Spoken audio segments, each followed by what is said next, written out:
Hello friends, आप सभी का स्वागत है आपके अपने नव निर्माण एजुकेशन में। आई होप आप लोग भी स्वस्थ होंगे, मस्त होंगे। आज हम लोग पढ़ेंगे पास्ट परफेक्ट टेंस का। पास्ट परफेक्ट टेंस पढ़ेंगे। इससे पहले हम लोगों ने पढ़ा पास्ट कंटिन्यूअस टेंस। आज हम लोग पढ़ेंगे past perfect tense. Past perfect tense में इसकी पहचान देखते क्या होता है। इस टेंस का प्रयोग ऐसी दशा में होती है जब भूतकाल में दो कार्यों का वर्णन होता है। यानी भूतकाल में ही दो कार्य दिए होते हैं, एक कार्य दूसरे कार्य से ठीक पहले समाप्त होगा, लेकिन आपको यह ध्यान रखना होगा कि ये दोनों कार्य भूतकाल में ही समाप्त होने चाहिए।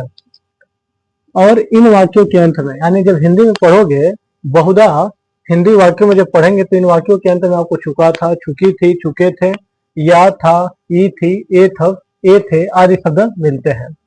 अफर्मेटिव सेंटेंस की बात कर लें, उसके स्ट्रक्चर की बात कर लें तो इसके स्ट्रक्चर में सबसे पहले सब्जेक्ट, फिर यहाँ पे हेल्पिंग वर्ब में हैड लगेगा, हैड के पास प्लस वर्ब, वर्ब का थर्ड फॉर्म यानी पास्ट पार्टिसिपल का प्रयोग करते हैं।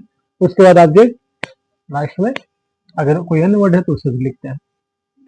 जैसे वह इन खिलौनों से पहले ही खेल चुका था। जो खेलने की बात कर रहा है वो पहले ही खेल चुका है, तो इसका हो जाएगा ही, उसके बाद हैड, ही हैड, पहले ही खेलने का मीनिंग पहले ही खेल चुका था, तो यानी ऑलरेडी लग जाएगा। यानी वो इन खिलौनों से पहले ही क्या किया है, खेल चुका है। Already played, already played with, क्योंकि हम खिलौनों के साथ खेलते हैं तो विथ दीज टॉयज, इन खिलौनों के लिए दीज लगता है, दीज टॉयज। ऐसे इसकी बात करना है, वह इस खेल को पहले ही देख चुका था। वह इस खेल को पहले ही देख चुका था, वह का ही हैड, देखने का मीनिंग सी होता है, सी का third form seen, he had seen the game, खेल की बात कर रहा है, द गेम, और क्या किया था, दिस गेम होगा, इस है, इस खेल को यानी दिस गेम, और ये खेल क्या पहले ही देख चुका है, तो बिफोर यहां लगेगा लास्ट में, ऐसे बनेगा।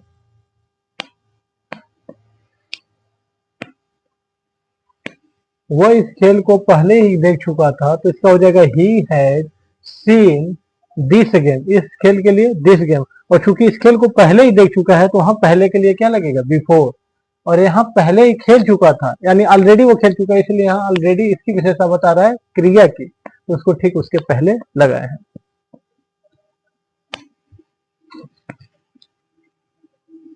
आगे का कुछ रूल देखते हैं हम लोग।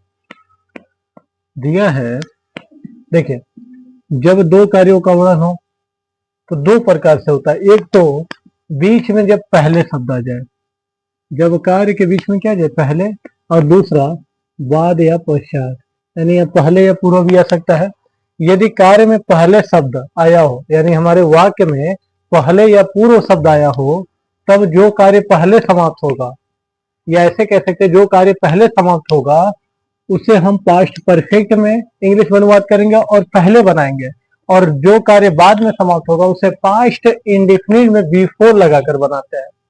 यानी जब दो कार्य हो रहे हैं और वाक्य के बीच में क्या है, जैसे यह दिया पुलिस के आने से पहले ही चोर भाग चुके थे, तो यहाँ पे जब पहले शब्द आ जाए तो जो कार्य पहले होगा उसे हम पास्ट परफेक्ट में बनाएंगे, और जो कार्य बाद में होगा उसे हम पास्ट इंडिफिनिट में बनाएंगे।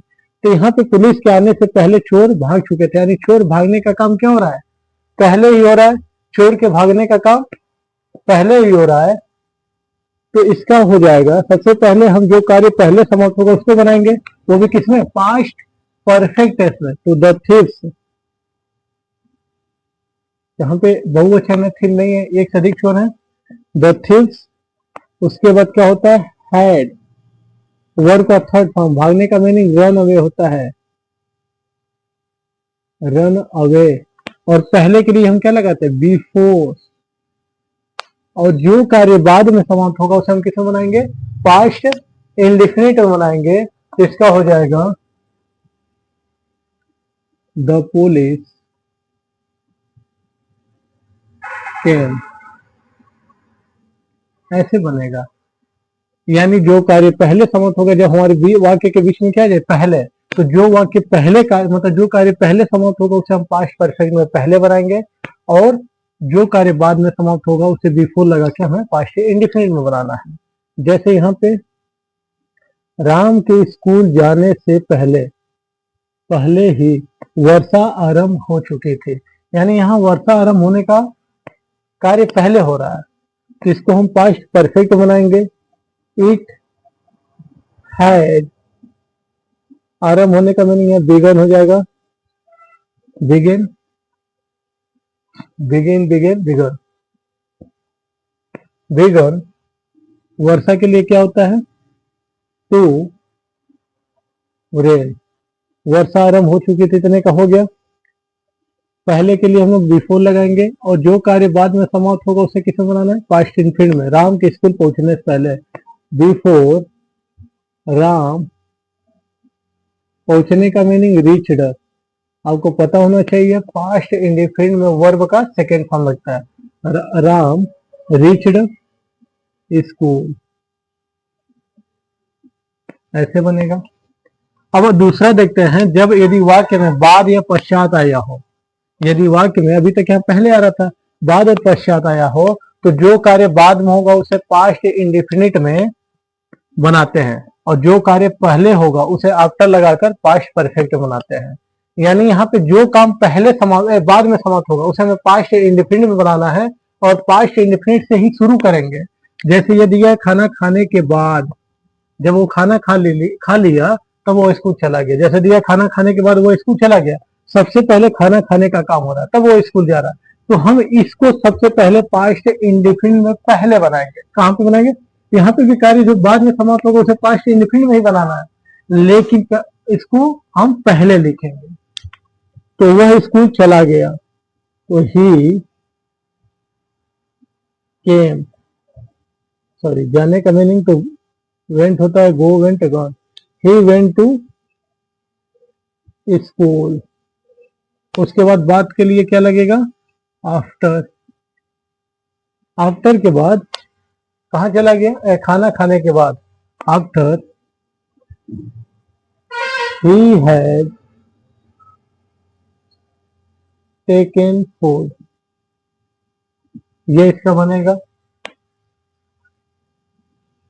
खाना खाने के बाद वो स्कूल चला गया, सबसे पहले ये बाद में कार्य समाप्त हो रहा है, इसे हम किसमें बनाएंगे, पास्ट इंडेफिनिट में। तो वह स्कूल चला गया का क्या होगा, ही वेंट टू स्कूल, बाद के लिए आफ्टर। और जो कार्य पहले हो रहा है उसे हम कहाँ बनाएंगे, पास्ट परफेक्ट में। तो ही हैड टेकन फूड, या हिज फूड भी लिख सकते हैं, क्योंकि वो अपना खाना खाने के बाद गया है। हिज फूड भी सही है। डॉक्टर के आने के बाद रोगी मर गया था, तो इसका हो जाएगा, पहले यहाँ पे कौन सा काम, डॉक्टर के आने के बाद रोगी मरा है, तो ये बाद में काम हो रहा है, तो इसको हम पास्ट इंडेफिनिट में पहले बनाएंगे। होगा द, रोगी का मीनिंग होता है patient, the patient died, second form लगाएंगे, डाई माना मरना होता है, उसका second form died. The patient died after, बाद के लिए क्या लगेगा यहाँ पे, आफ्टर। डॉक्टर के आने के बाद, the doctor had, the doctor had come, came come होता है, ये बनेगा द डॉक्टर हैड कम। तो यह आप इतना याद रखिएगा, जब वो वाक्य में पहले आ जाए, तो जो कार्य पहले समाप्त हो रहा है उसे हम पास्ट परफेक्ट से तब शुरू करेंगे। वो टेस्ट हम कहाँ से शुरू करेंगे, पास्ट परफेक्ट से। जो कार्य बाद में समाप्त होगा उसमें बिफोर लगा के उसे पास्ट इंफिनिट में बनाएंगे। और लेकिन वाक्य में अगर हमारे बाद या पश्चात आ गया, तो जो कार्य बाद में होगा उसे हम पास्ट इंफिनिट में लिखेंगे, लेकिन पहले शुरुआत करेंगे, और फिर आफ्टर लगा के जो पहले होगा उसे हम पास्ट परफेक्ट में बनाएंगे।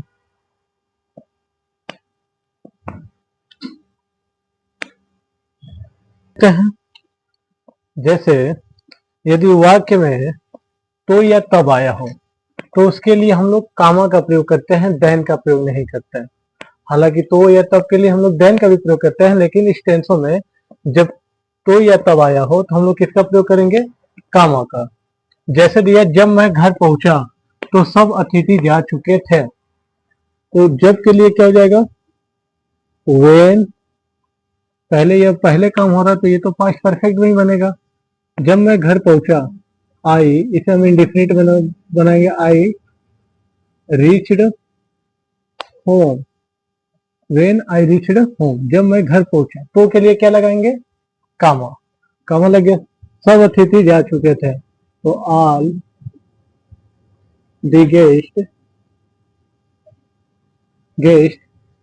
Had gone.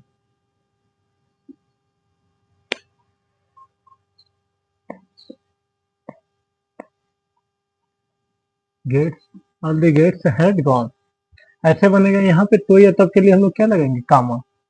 और यह है यदि प्रिंसिपल क्लास की क्रिया भूतकाल में हो और आश्रित उपवाक्य की क्रिया किसमें हो? प्रेजेंट परफेक्ट टेंस में हो, तो हम जब अंग्रेजी में अनुवाद करेंगे तो पास्ट परफेक्ट में करेंगे। जैसे सीता ने मुझे बताया कि उसने अपना काम समाप्त कर लिया है। पढ़ने से ऐसा लग रहा है ये वाक्य लिया है आया है, तो ये किसमें है? प्रेजेंट परफेक्ट में है। लेकिन ये जो प्रिंसिपल क्लॉज है, सीता ने मुझे बताया, ये किसमें है? भूतकाल में। अगर ये भूतकाल में है तो हम ऐसे वाक्यों को किसमें बनाएंगे? पास्ट परफेक्ट टेंस में बनाएंगे। तो इसका होगा Sita told me that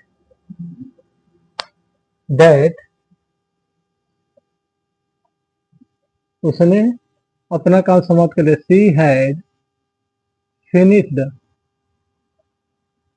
she had finished her work, यह बनेगा। यानी जब भी प्रिंसिपल क्लॉज हमारा भूतकाल में हो तो ये अगर प्रेजेंट में भी होगा तो हम किसमें बनाएंगे? पास्ट परफेक्ट में ही बनाएंगे, पास्ट परफेक्ट का ही रूप लगाएंगे।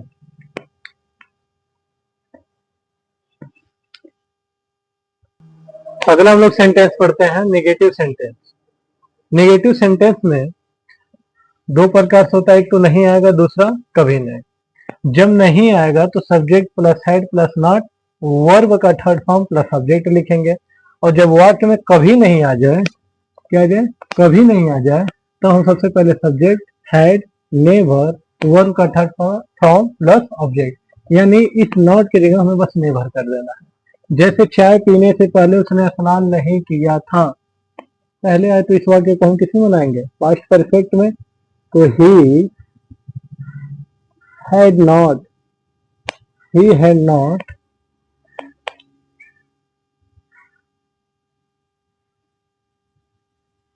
he had not bathed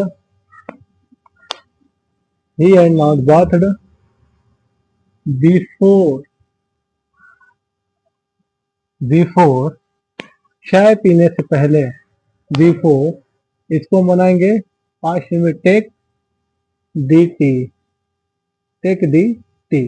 आप चाहो तो चूंकि दोनों जगह करता एक ही है तो आप ही टेक द टी भी लिख सकते हैं, लेकिन जब दोनों जगह करता एक ही काम करे तो पहले वाले में करता लगाते हैं, दूसरे का अनुवाद हम सीधे कहाँ से करते हैं? वर्ब से। सेकेंड फॉर्म लगेगा तो टेकन होगा, बिफोर टेकन द टी। ऐसे इसकी बात करें, उसने ताजमहल को पहले कभी नहीं देखा था, कभी नहीं आया, तो ही हैड नेवर, कभी नहीं के लिए नेवर, नॉट नहीं लगेगा, नेवर।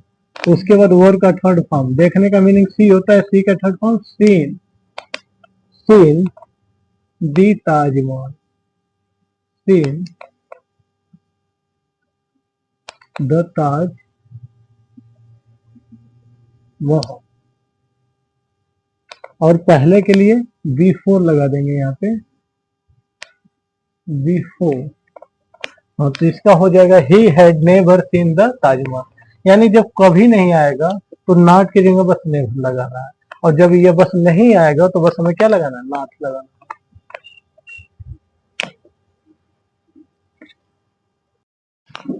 अगला सेंटेंस हम लोग पढ़ते हैं इंट्रोगेटिव सेंटेंस। इंट्रोगेटिव सेंटेंस तो वैसे तो कई प्रकार के होते हैं, लेकिन आपके सिलेबस के हिसाब से मुख्य रूप से 2 और ये 3 प्रकार के होते हैं। जब वाक्य क्या से शुरू हो, जब वाक्य क्या से शुरू होगा तो सबसे पहले हम हैड, फिर सब्जेक्ट, फिर वर्ब का थर्ड फॉर्म, फिर ऑब्जेक्ट लगाएंगे। और ये याद रखिएगा, प्रश्नवाचक जब यानी इंट्रोगेटिव सेंटेंस पढ़ते हैं तो क्वेश्चन मार्क लगाना अनिवार्य होता है, अन्यथा गलत हो जाएगा। जैसे क्या मेरे कक्षा में घुसने से पहले ही अध्यापक व्याकरण पढ़ा चुके थे, यानी अध्यापक व्याकरण पढ़ा चुके थे, तो इसका हो जाएगा हैड। ये कहाँ से शुरू हो रहा है? क्या से। जब भी क्या से शुरू होगा तो हम हेल्पिंग वर्ब को हमेशा क्या करते हैं? पहले ही रखते हैं, यानी हेल्पिंग वर्ब को हम प्राथमिकता देते हैं। हैड, उसके बाद सब्जेक्ट अध्यापक, अध्यापक का हो जाएगा हैड द टीचर, टीचर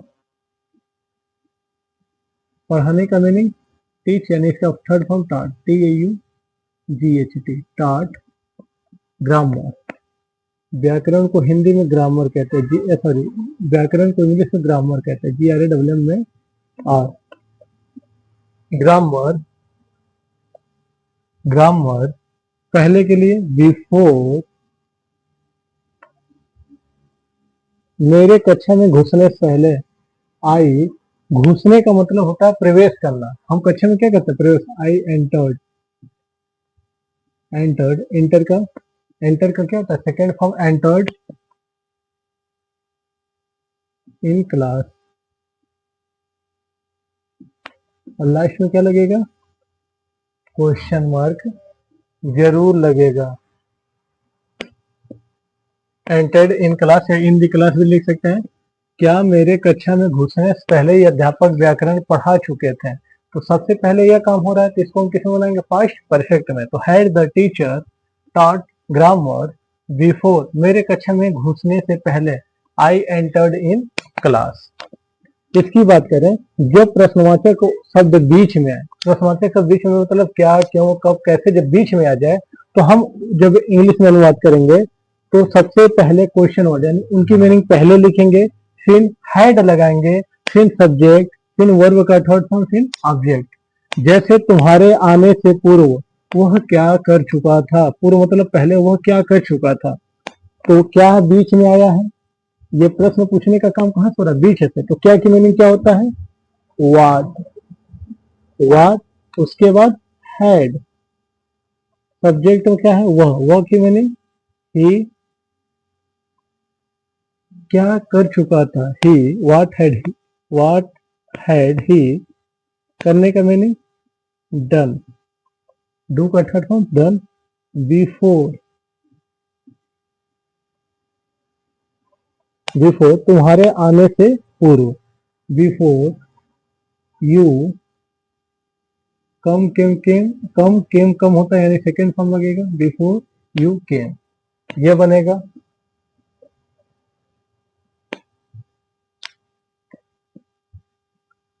ऐसे ही यदि वाक्य में प्रश्न सूचक शब्द कौन ही क्या करे? कर्ता का काम करे, यानी जब कौन आ जाए वाक्य में और वही कर्ता का काम करे, तब हम सबसे पहले हु, उसके बाद हैड, वर्ब का थर्ड फॉर्म, फिर ऑब्जेक्ट लगाते हैं।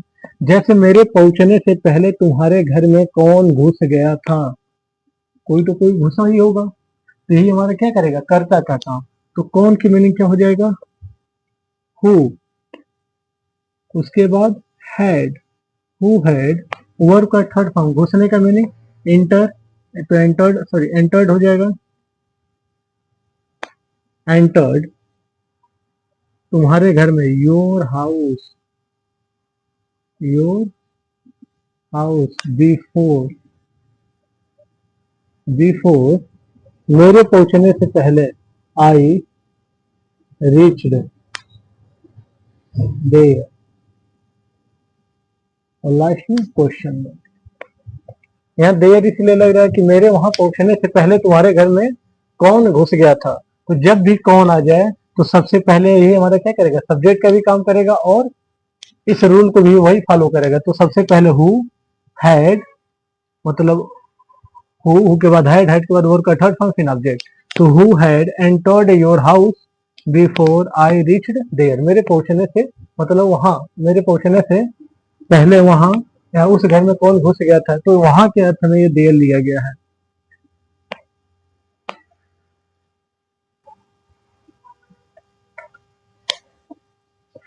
ये आप लोगों का होमवर्क रहेगा। फिर मिलेंगे हम लोग अगले टेंस में। अगला tense past perfect continuous tense में मिलेंगे। तब तक सभी लोग अपना ध्यान रखिए, मस्त रहिए, स्वस्थ रहिए।